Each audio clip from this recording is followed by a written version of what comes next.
राजा रामचंद्र की जय। मैं भास्कर सिंह, राम राज्य प्रशासक, आज आपको श्रीमद् वाल्मीकि रामायण के बालकांड के प्रथम सर्ग अर्थात रामायण का जो पहला चैप्टर है उसके विषय में बताने वाला हूं। इस सर्ग का ये प्रथम भाग है। कुल ये जो सर्ग को 5 भागों में मैंने विभक्त किया है, जिससे कि आसानी से आपको पूरी सर्ग की कहानी पता चल जाए। तो इस सर्ग में बताया गया है कि एक बार महर्षि वाल्मीकि जी जो सदा ही तपस्या और स्वाध्याय में लगे रहते थे, उन्होंने नारद मुनि जी से पूछा। क्या पूछा?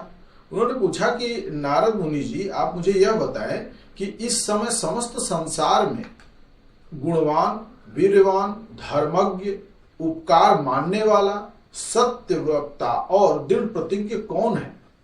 सद्गुणों से युक्त समस्त प्राणियों का जो हित साधक है, विद्वान, सामर्थ्यशाली और एकमात्र प्रिय दर्शन अर्थात सुंदर पुरुष कौन है? मन पर अधिकार रखने वाला, क्रोध को जीतने वाला, कांतिमान और किसी की भी निंदा नहीं करने वाला कौन है? तथा संसार में कुपित होने पर किससे देवता भी डरते हैं? तो महर्षि वाल्मीकि जी कहते हैं कि हे नारद मुनि, इन गुणों से युक्त पुरुष के विषय में मैं जानना चाहता हूं और आप ऐसे पुरुष को जानने में पूर्ण रूप से समर्थ हैं। इसीलिए महर्षि वाल्मीकि जी की बात को सुनकर नारद मुनि जी ने कहा कि तीनों लोकों का, चूंकि उनको ज्ञान था, तो उन्होंने बहुत प्रसन्न होकर के उन्होंने कहा कि ठीक है, आप ऐसे गुणों वाले पुरुष के विषय में सुनिए, यानी वो बताने वाले हैं। आपने जिन दुर्लभ, माने नारद जी कहते हैं कि आपने जिन दुर्लभ गुणों वाले पुरुष के विषय में जानना चाहा है, उनसे युक्त पुरुष को मैं विचार करके आपसे कहता हूं, आप ध्यान से सुने। तो यहाँ पर आप लोगों से भी आग्रह है कि जो ये गुण बताने जा रहे हैं, यानी नारद जी के द्वारा जो गुण संग्रह बताया जा रहा है, उसको आप लोग भी ध्यान से अवश्य सुने। नारद जी ने कहा कि इक्ष्वाकु वंश में उत्पन्न हुए एक ऐसे महापुरुष हैं जो लोगों में श्री राम के नाम से विख्यात हैं। वे ही अपने मन को वश में रखने वाले और महाबलवान, कांतिमान, धैर्यवान और जितेंद्रिय हैं।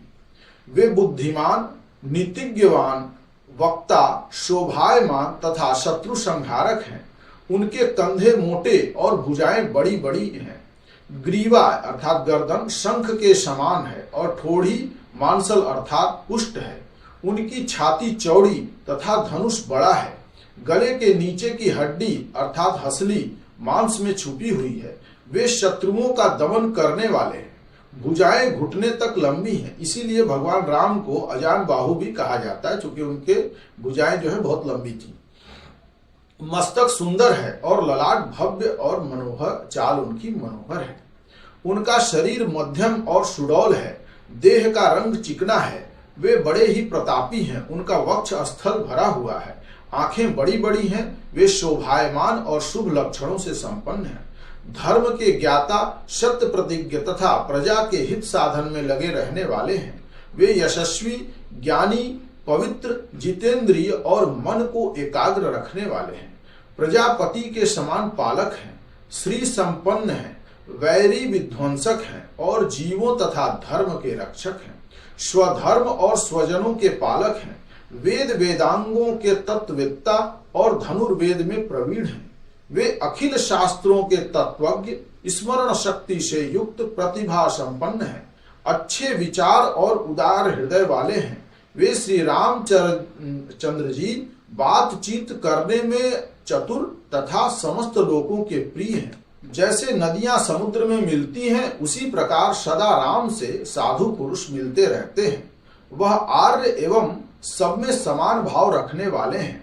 उनका दर्शन सदा ही प्रिय मालूम होता है।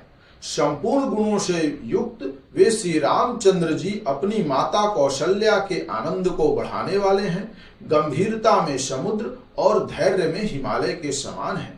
वे विष्णु भगवान के समान बलवान हैं। उनका दर्शन चंद्रमा के समान मनोहर प्रतीत होता है। वह क्रोध में कालाग्नि के समान और क्षमा में पृथ्वी के सदृश है। त्याग में कुबेर और सत्य में द्वितीय धर्मराज के समान है। तो बोलिए राजा रामचंद्र की जय। इस सर्ग में आगे का वर्णन सुनने के लिए अब हम वीडियो के द्वितीय भाग में मिलेंगे।